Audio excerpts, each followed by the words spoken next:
Leo, welcome back po dito sa Daily Dose of Tarot 111. Kamusta ka? I hope nasa mabuti kang kalagayan, pampisikal, mental, emotional o spiritual man yan.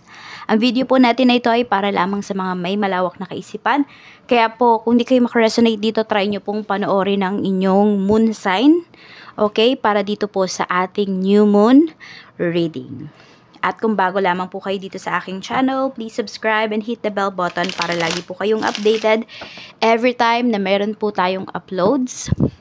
At kung nais mo namang mag-avail ng ating mga services at ng ating products, ng ating tiaras, bracelet at ng ating EEA, makikita mo po yung link sa description box or you can type directly sa Facebook, Tarot Intentions by Aliana Reyes. Yan po yung ating Facebook page. At kung hindi ka po mag-i-skip ng ads, maraming salamat at more blessings to come para sa'yo, lalong-lalo na pagdating sa health mo at sa mga dreams mo, sa mga pangarap mo.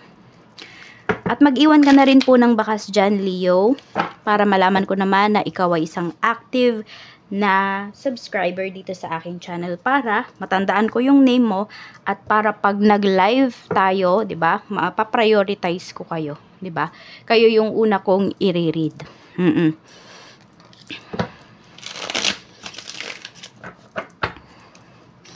Tignan natin ano yung energy ng new moon para sa'yo.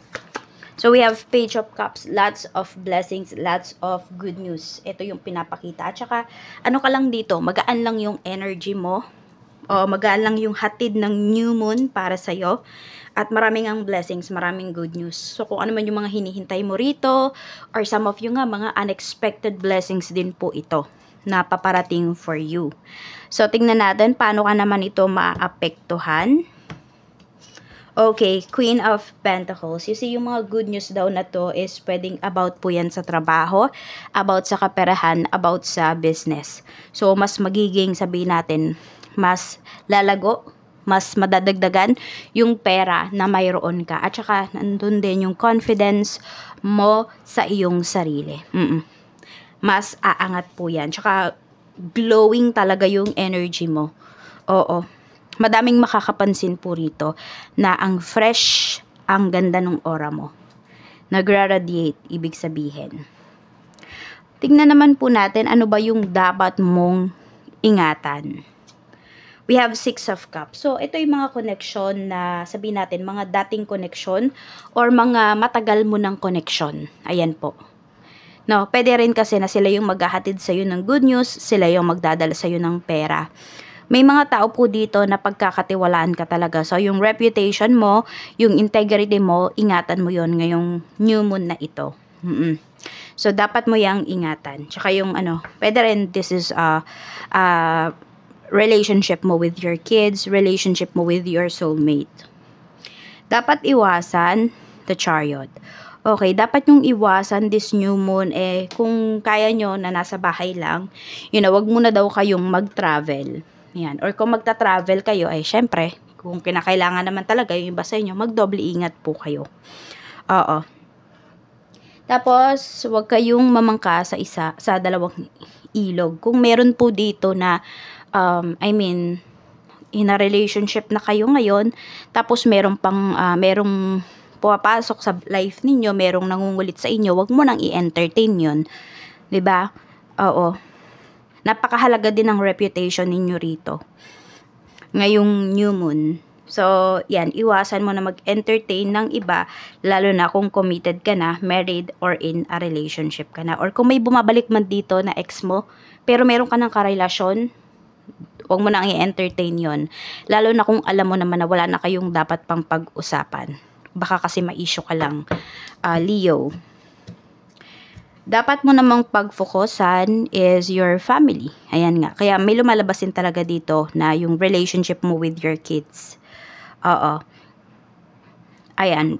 More on about relationship din talaga, no? Yung kailangan mong asikasuhin, pag-focusan ngayong new moon. Oo.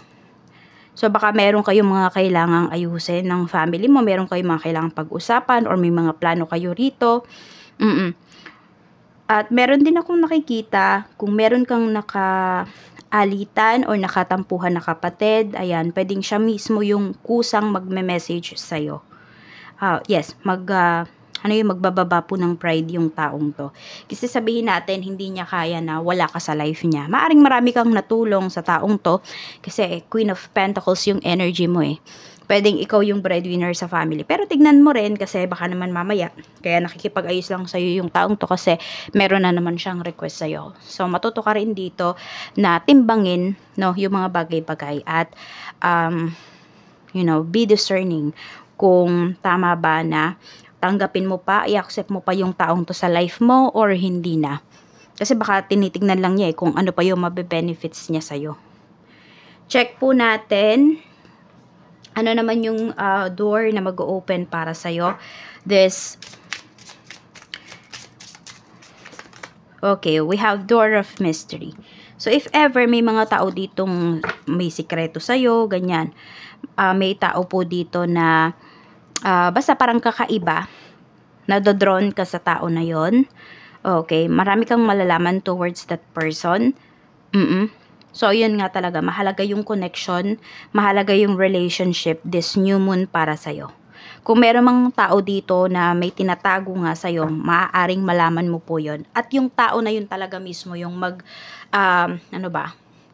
yung gagawa ng paraan, okay? Para malaman mo yung katotohanan about sa kanya. So, siya mismo yung parang magbubuko sa kanyang sarili. Check po natin ano yung gifts na maaari mong ma-explore, malaman. Meron tayo ditong Akashic Records. Okay. Sabi dito, basahin muna natin. You're being called to explore the Akashic Records to provide powerful insights and guidance. Pwedeng mapanaginipan po ninyo yung inyong past life. Ayan, or lagi ba kayong may napapaginipan, Leo? Tapos, di nyo maintindihan kung ano ba yung connection nun sa life mo. For some of you po, yan po. Okay? Yan po ay, past life po ninyo. Or laging may tao na laging nandoon sa panaginip mo. Nasabi natin, wala naman kayong nung tao na yun eh. Wala kayong connection this lifetime. Pwedeng mo lang siya, kunwari katrabaho mo lang or once or twice mo lang na-meet yung tao na yon. Pwede po kasi na mahalaga yung, sabi natin, mahalaga yung magiging contribution ng tao na yon sa life mo. Hindi pa lang ngayon nangyayari, pero pwede po na yun, magkaroon pa kayo ng interactions, ng maraming pagkikita ng tao na yun at mas makilala mo siya. Basta meron kang kakaibang mafe-feel. So, ito yung parang nagbibigay ng mystery or napapatanong ka, nagwa-wonder ka, sino ba yung tao na yon? Bakit ko ba napapaginipan lagi yung lugar na yon? Yung tipong ganun po. So, yun, yung iba sa inyo, it's either sinasabi rito, need nyo nang magpa-past life reading o kaya naman yung iba po sa inyo ay, yun nga, yung iba, kaya ninyong makita talaga yung past life ng isang tao or yung past life po ninyo. I mean, pwede nyo po yung pag-aralan. Check natin ano yung blessings na paparating para sa'yo. We have flood. Okay. More on messages yung nakikita ko dito eh. Okay. So, may maraming mensahe na paparating para sa'yo. Sabi ko nga, yan ay mga good news. Okay? So, nasa sa'yo na lang yan. Ano ba yung tatanggapin mo? Magpapadala ka ba dyan sa mga good news na yan sa life mo? Or, sabi ko nga, titimbangin mo ba muna bago ka umuo? We have color. Uy. Sobrang magiging masaya ka talaga. Magaan lang talaga yung na to, no? Yung new moon na to para sa'yo. Kaya kung meron ka mga gustong umpisahan, Leo, umpisahan mo na. Hulayan mo na kung ano man yung mga gusto mong mangyari. Sabi nga dito, express your true feelings. Marami sa inyo block po yung inyong throat chakra. Kaya i-balance nyo yan. Inom kayo ng water. Suot kayo ng mga blue na damit. Ayan po. Kain kayo ng mga blue na pagkain. Yung mga ganon.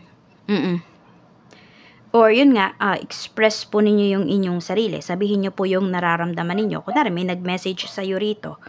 Diba? Babaliwalain mo lang ba yung message ng tao na yun kahit na ang dami-dami mong gustong sabihin.